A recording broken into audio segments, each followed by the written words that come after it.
This is the Night Wolf howling at you, and today we are going to be taking a look at the G.I. Joe Classified Series Cobra Night Attack 4WD Stinger and Driver. Not sure why it's Night Attack, but this, of course, uses the same body as the G.I. Joe Brain Fart. I can't believe I can't remember the name of the G.I. Joe vehicle now. You know what? I didn't even think to grab one for comparison, so that's kind of doubly stupid on my part. Anyway, on the side, we get a good big old image of the driver. On the other side, we get the little informational codes, as well as, the driver and the QR code that leads you to the G.I. Joe site. And on the back of the box, we have a more detailed image of what's coming with the driver and his equipment, which is basically the standard Cobra Trooper loadout, I would say. It does come with blast effects and the vehicle itself. So this vehicle is based off of the G.I. Joe Vamp. See, I remembered it eventually. And what's really interesting though is I would say it actually comes with more stuff than the Vamp did, and it was still the same price as the Vamp, $100. Or was the Vamp actually just 90 originally? Damn, I can't remember now. But yeah, the blast effects are extra, which I honestly feel they are kind of unnecessary. And be honest, the one set of blast effects does not really make sense with the missiles on here. And we'll go over that when we get to that point. But I guess instead of the lighting gear, it comes with doors and a different a missile rack on the back instead of twin machine guns. Which, going to the toy show where I got to see what the Vamp actually looked like, I think they should have stuck more with the original gun design for the Vamp rather than create that version with the two removable machine guns. I don't think having every machine gun on every vehicle be removable is necessary. And that seems to be what they're doing for some reason. I'll also make note that this box came unsealed. I did not need to cut the tape on here, so hopefully it's just circumstantial and not that something happened.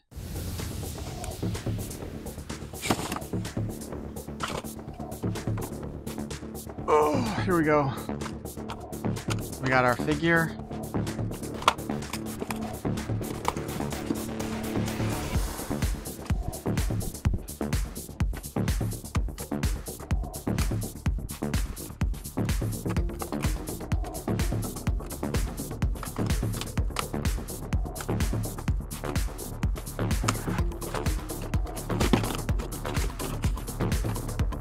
I do like that. Unfortunately, the big hole in the Cobra there makes it pretty much unusable for a background.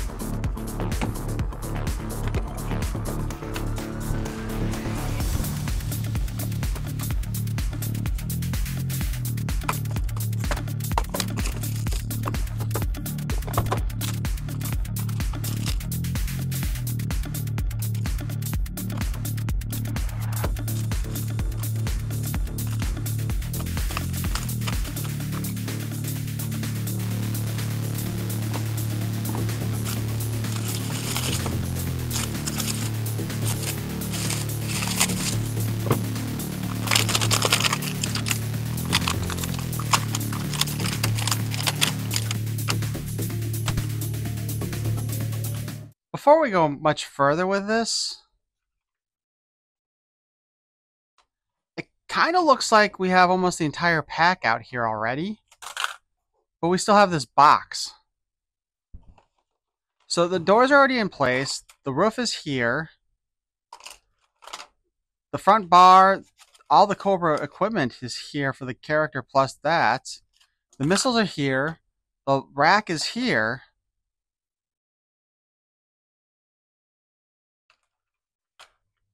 Shovel, engine part. I have absolutely no idea what's in the supply box. There is something in here. Oh, wow, my dumbass. The blast effect. Duh. And we have the part so that we can have the figure stand on the back. We also have our instruction sheet. In case you didn't know how the helmet goes on the soldier's head, that will tell you right there. Obviously, you know, the whole how it all goes together is pretty clear, so that shouldn't be too much of an issue. Well, let's go ahead and put our vehicle together before we do anything else.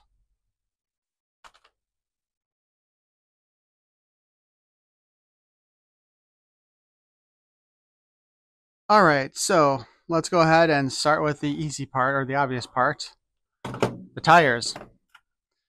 So the tires are all pretty standard. They're the same all around. So unlike with the Cobra Ferret, we don't need to worry about what goes on which direction.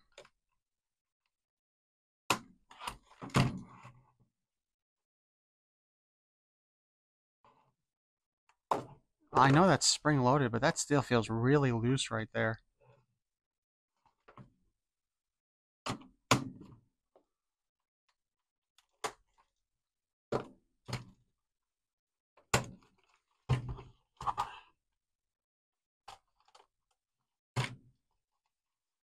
All right, we got the wheels in place. Rolls like a dream.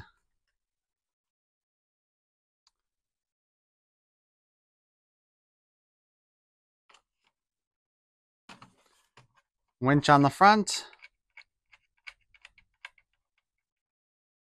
There's still not really a spot to actually attach the winch to, though. That's kind of annoying.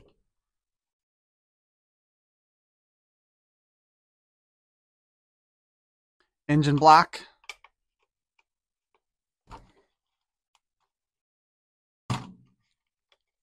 Not to be mistaken with the actual engine. I wasn't expecting that to pop out. That's a little loose. That's kind of disappointing. Shovel.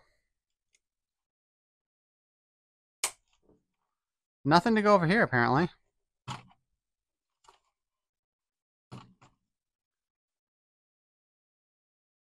The little spiked grill.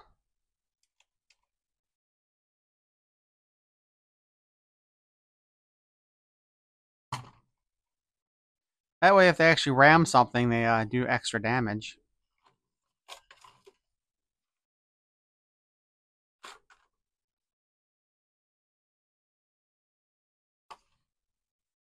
All right, so there does not appear to be any specific spot that this holds into.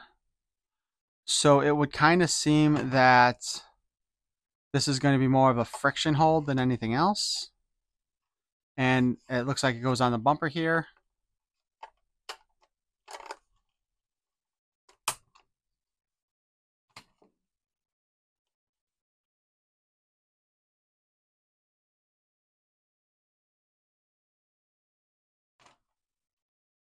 I don't know if I'm too thrilled with the way that fits on there, though. It's not particularly tight. I think they could have done a better job on that part specifically. But I guess could be worse. Although I would like to point out that on a vehicle where you have a rack of missiles, they have a spot for somebody to stand on it right behind the missiles. We got the roof part.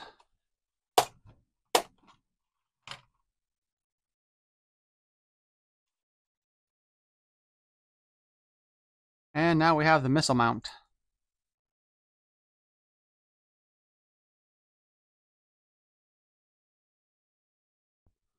And on the missiles here, we have the small and larger pegs. So we know exactly which direction the missiles are supposed to go on it. And, you know, they obviously, you've got the slot and the missile.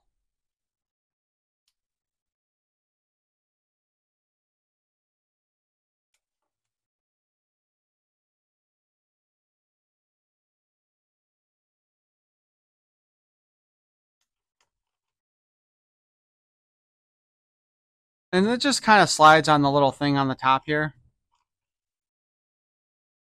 I kind of wish they had these set up as like a mushroom peg type of deal so that it would actually hold in there better. Rather than, it's literally just a friction joint. So eventually it's possible that that will come loose. And I'll show you how they have it set up on, because I have the Rattler 4W from the later G.I. Joe anniversary stuff. This is definitely far more armored than the Vamp was. Dark windscreen.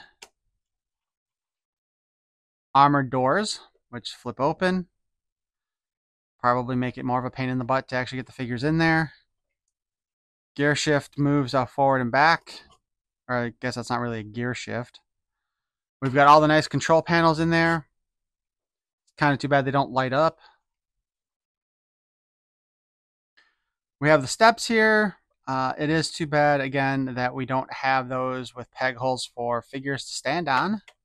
Because it would be great. You could have, like, you could have had a driver and a passenger, and then you could have had a character on each side, and then, you know, a couple back here to be blown away by the missile launch. And the little death bar for the roll bar on the front came off. Or it's not a roll bar. I don't remember what it's called. That's kind of annoying right there. Not going to lie. Quick comparison to the original version. Oh my god.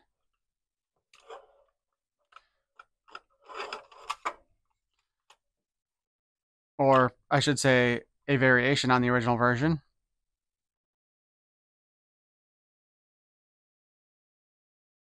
Looks pretty good. I do like that we have an actual working winch in the front instead of just the resemblance of one. Shovel still on both. The engine block on the top is the same. The top rack looks pretty much the same. Well, not the same, but you know, similar.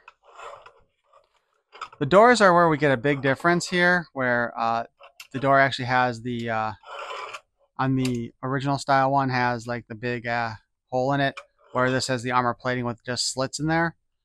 So it's going to be a tougher beast. But one of the things I think is important to note, the way the missile launcher hooks in there is a peg. Kind of like the opposite of what that is, right? So the peg pops out on the classified one, where the peg pops in on this one. But it also has this little hook there, so that when you do plug it in place, it can't be pulled out unless you have it in a specific position.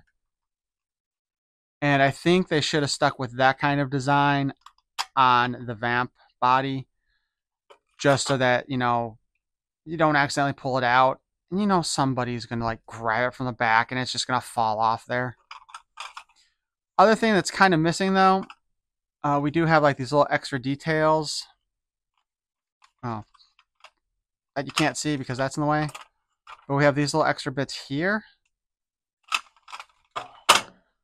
And those are not on this one. So that's a little bit different.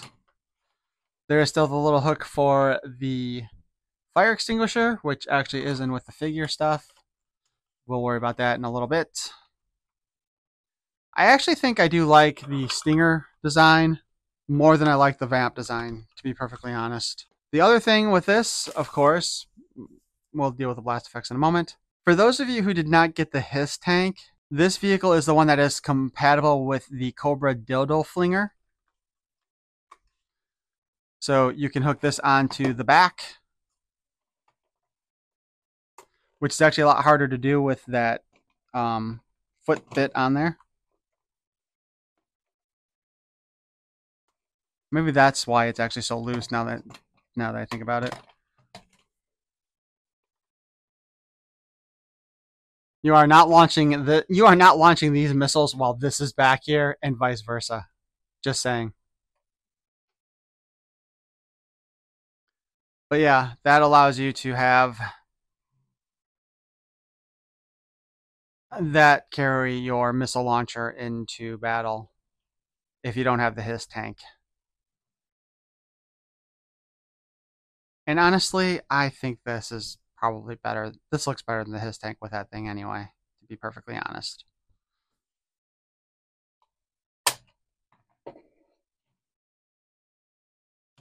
So we'll get back to our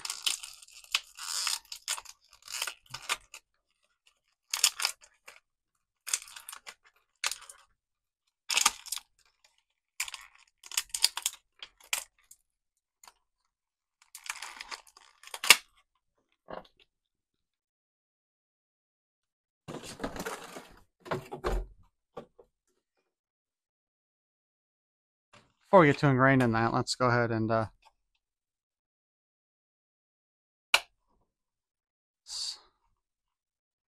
snap the fire extinguisher in place.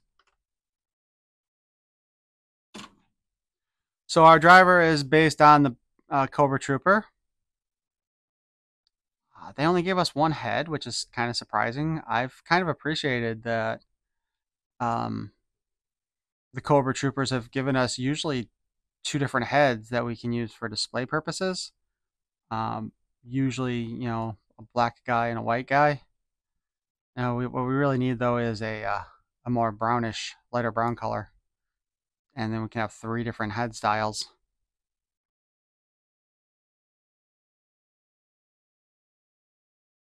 Oh yeah, let's not forget our instruction to put the helmet on. And based on the helmet design, he is a standard trooper, not an officer. Even though I'm pretty sure that's the officer body. We've got a red holster for the back, which fits this gun here, as long as you don't have the clip in there, which has been one of the... Oh. Hey, I may be wrong here. Actually, it looks like you can actually fit the clip in there with it on there. I've been used to getting the guns that don't fit in there. Actually, although technically, you know what? This holster I don't think is actually designed for this gun, because you've got the little slot there for the trigger guard, but you can't get into there because of the scope here on the side. Does that work more with this one, maybe? Oh, look at that! It's made for this rifle.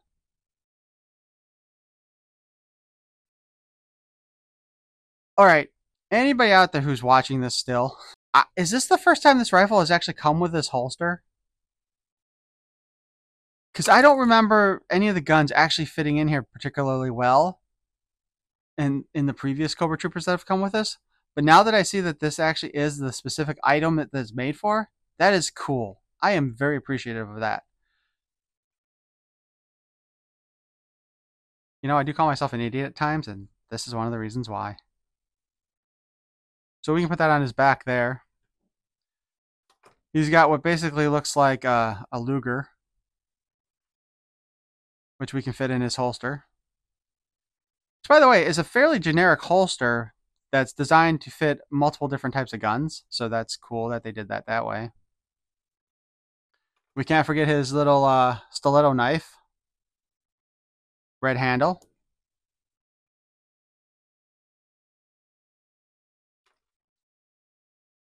And his other gun, which I don't know how this is actually supposed to work.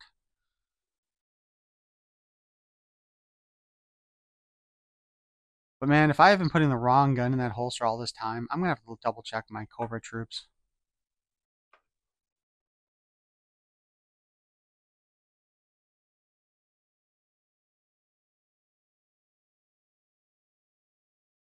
I'm not convinced that peg's going all the way through there either. But yeah, basically, we've got the standard Cobra Trooper here. Articulation-wise on our Trooper, take the gun out, take the backpack out. Head has the G.I. Joe chicken neck. Although with the design of the collar here, you don't get as much movement at the base as you normally do.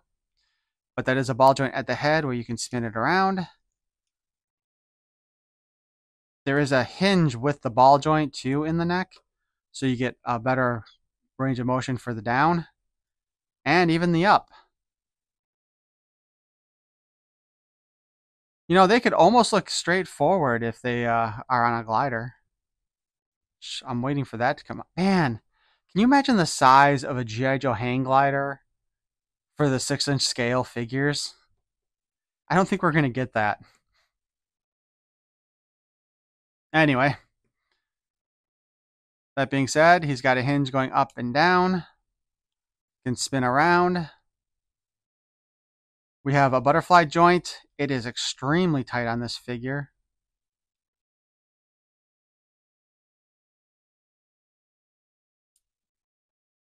I don't even think the butterfly joint is moving at all on this figure. And I mean, it worked on other troopers, so I'm just kind of assuming that something is fused in there or didn't quite manufacture properly. But we, again, up, down, spin around. We've got a bicep cut, so we can spin that all around. Double jointed elbows. The that's kind of interesting the way the glove is moving. And I think that glove is actually a new piece, by the way, for the driver.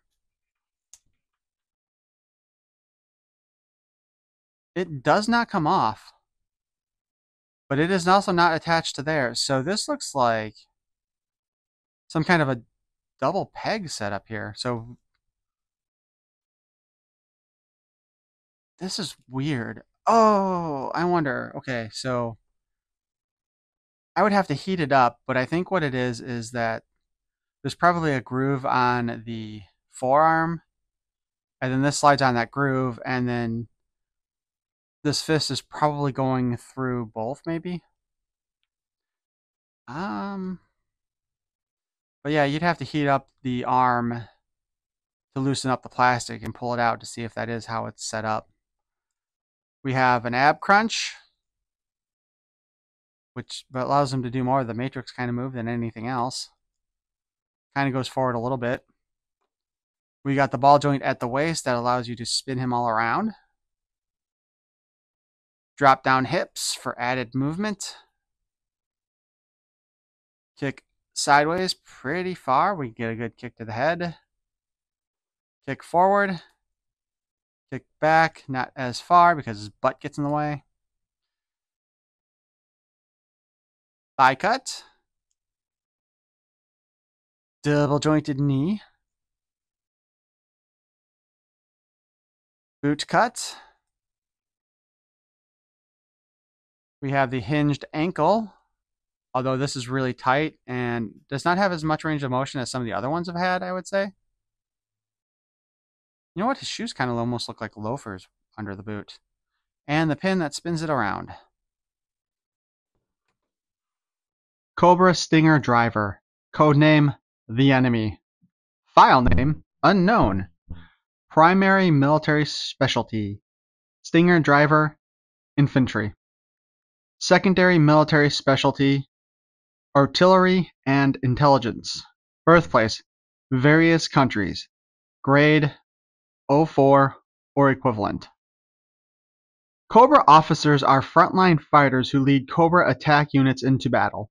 Many are also believed to be operating as spies at defense plants, nuclear power facilities, etc. All are martial arts experts, masters of disguise, deceit, and demolitions. Graduated Cobra Stinger Drivers School. Qualified expert AK-47, assault rifle, PM-63 machine pistol, M16, Ingram M11 submachine gun. Cobra officers are dedicated to destroying G.I. Joe and the American way of life. Beware, they are extremely dangerous enemies. So just to point out, aside from like the Cobra Stinger Driver School, I think everything on here is the same as the file card for the standard Cobra officer, which is kind of funny because based on the helmet given with our Stinger driver here, he's a regular trooper, not an officer. I will note, the G.I. Joe classified figures are a real pain in the butt to get in these vehicles. You'd probably be better off actually taking the roof off to slide them in, rather than try to put them through the door. And you can't even see them inside there.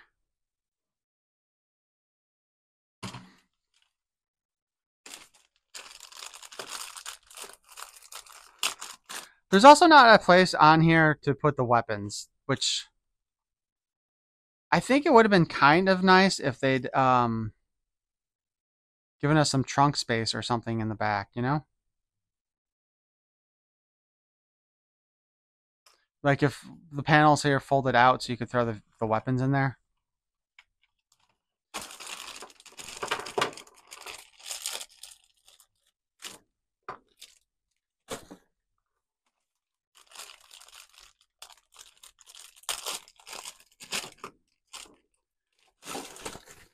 Now, I have not been a big fan of the majority of blast effects for G.I. Joe Classified.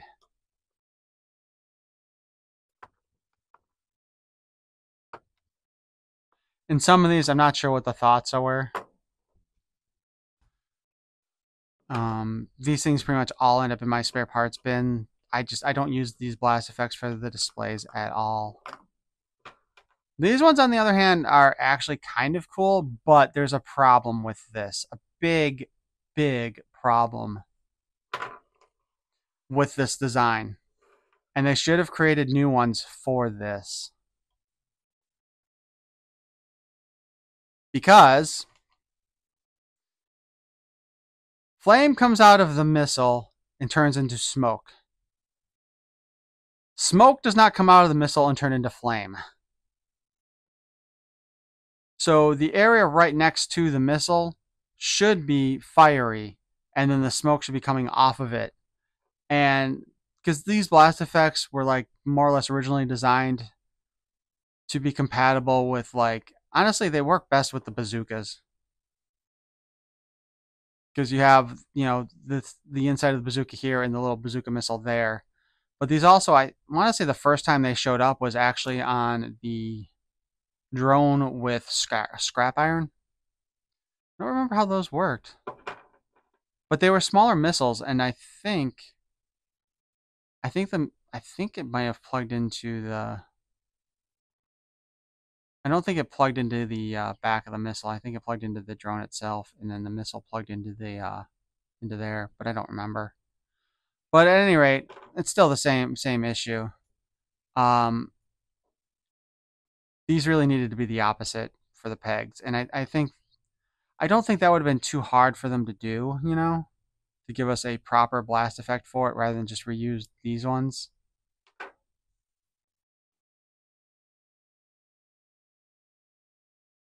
But that will do it for our look at the Cobra Night Attack for WD Stinger and Driver. I hope you enjoyed this review. This was actually probably one of the easier vehicles to get because it was available on Amazon, Hasbro Pulse, and also the fan channels, I believe, of Big Bad Toy Store and Entertainment Earth. So let me know what you think of it. Did you get it yourself, or did you hold off and decide you didn't really want it that badly, or were you waiting to see how it turned out? Like I said, I like it better than the Vamp, to be perfectly honest, and that mostly has to do with the missile launchers in the back. If the Vamp guns had been set up better, like the original toy version, I would have liked that a ton better. But now we're basically have one more G.I. Joe vehicle that we will be needing using this body. And I think that's the Vamp version 2, which actually has a different style of missile launcher in the back, which actually uses the same missile launcher as the Snowcat. So if we get one, we'll probably get the other eventually. I'd imagine they'll do the other version of the Vamp before they do the Snowcat, though. So if you want to give me a subscription, that would be awesome. I would appreciate it. Oh, you know what?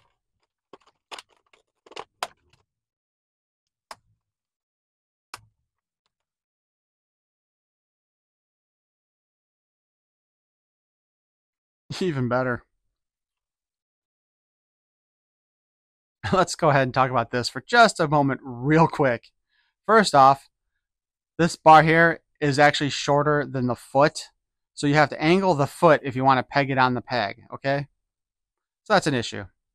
Two, I think everybody can see the problem here. That's gonna hurt when those missiles launch. Anyway, peace and love.